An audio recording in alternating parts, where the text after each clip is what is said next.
Wel, doeddwn ni ddim wedi cael profiad o bwyllgor cyfansoddiadol mewn unrhyw le lle o'n i wedi gweithio fel cynrychiolydd tan cael dod i'r pwyllgor yma.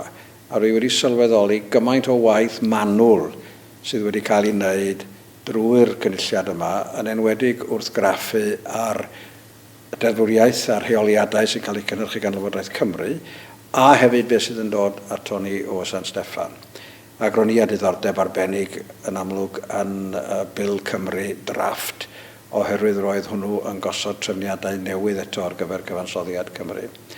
Ac roedd y ffaith i ni gael trafodaeth mor drwyadl yn y pwyllgor, ac yna dod i gytundeb ar adroddiad, yn golygu yn sicr bod ni wedi cael dylanwad ar benderfyniad diweddar yr ysgrifennydd gwladol i ail ystyried cynnwys y bil, a dwi'n meddwl bod ni wedi gwneud gwaith da ar yr achos yna.